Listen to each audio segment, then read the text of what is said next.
7h06, merci de votre fidélité, c'est lundi et qui dit lundi dit high-tech avec notre chroniqueur que nous sommes très contents de retrouver ce matin, le président de la Chambre de commerce Israël-France, vice-président de la Chambre de commerce Israël-Maroc. Bonjour Daniel Rouache. Oui, bonjour Ilana Et Ferradian. ravi de vous recevoir en studio, nous qui avons l'habitude de communiquer par téléphone tous les lundis, mais vous êtes à Paris et c'était donc l'occasion de venir. Alors ce matin Daniel, on va parler de ce dossier explosif sur la scène internationale, le deal annulé des sous-marins entre l'Australie et la France. Pour rappel, l'Australie qui s'est retirée de ce contrat de 90 milliards de dollars australiens, soit 56 milliards d'euros, provoquant la colère de Paris. Est-ce qu'il y aura des conséquences pour Israël ? Certainement, oui, vraiment des conséquences, mais c'est des conséquences vraiment très positives pour Israël. Il faut savoir que les Israéliens sont alliés de manière tout à fait naturelle avec les industriels américains, dont Lockheed Martin, qui est directement impliqué dans le programme de sous-marins. Et toute l'industrie israélienne, que ce soit le groupe Elbit, qui est l'un des grands groupes israéliens en matière de sécurité, et Israel Aircraft Industry, Aeronautics Industry, sont également très impliqués dans des projets. Ce qu'on ne sait pas en France, c'est que l'industrie israélienne est tellement sous-traitante des Américains qu'elle est complètement dépendante. J'ai fait moi-même des travaux pour comprendre quelle était la relation entre Boeing et les fabricants israéliens et également Airbus avec les fabricants israéliens. En fait, Israël est une chasse gardée américaine sur le plan technologique et autres.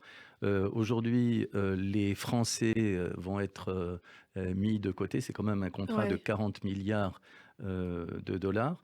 Et on sait que les Israéliens qui sont travaillent avec les Américains vont travailler principalement dans le domaine du domaine informatique et automatisation.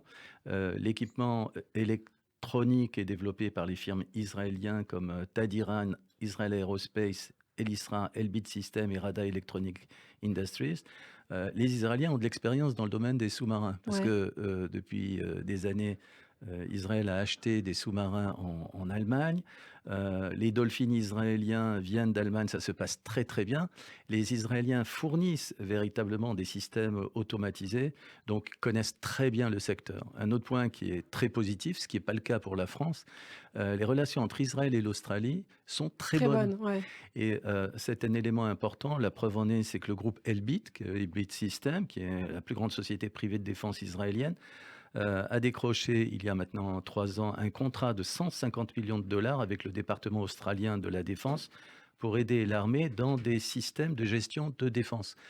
Ce contrat, c'est un contrat de 5 ans, donc il tourne. Il n'y a pas eu le moindre scandale sur cette opération. Elbit est vraiment très impliqué en Australie. Les Australiens également viennent en Israël. Il y a une coopération tout à fait naturelle. Donc du côté australien, travailler avec les Israéliens, c'est une donne très très positive. Ce qui n'est pas le cas pour les Français qui travaillent avec les Australiens. Si on voit un tout petit peu l'histoire de ces dernières années, ça s'est très mal passé dans certains cas entre la France et l'Australie. Les Israéliens vont être les bienvenus avec les Américains. Donc pour le moment, vu de haut, on ne voit rien du tout. Les Israéliens font très très peu de déclarations. En plus, c'est les fêtes en Israël. Mais traditionnellement, les Israéliens ne parlent pas. La raison est très simple, c'est que les sociétés israéliennes sont implantées aux États-Unis. Et elles interviennent en tant que sociétés américaines sous-traitantes des Israéliens. Donc, ce sont des sociétés américaines. Et ce contrat va certainement rapporter des milliards de dollars pour l'industrie israélienne. Un autre point qui est très important sur Radio J, il faut le dire, il y a une pluie de mensonges autour de ce contrat. Quand on dit mensonge, je dis vraiment mensonge. Je travaille depuis des années, c'est mon domaine d'expertise, j'ai écrit le que sais sur les transferts de technologies. Quand vous transférez des technologies et des savoir-faire, il faut savoir qu'à un moment donné, vous avez une profondeur du transfert de technologie. Et quand les Français ont négocié avec les Australiens, rien ne vous dit que vraiment ils vont transférer des technologies et de savoir-faire. Et on n'est pas dans les derniers transferts de technologies avec les dernières technologies. Les Américains ont promis aux Australiens un transfert de technologie très important.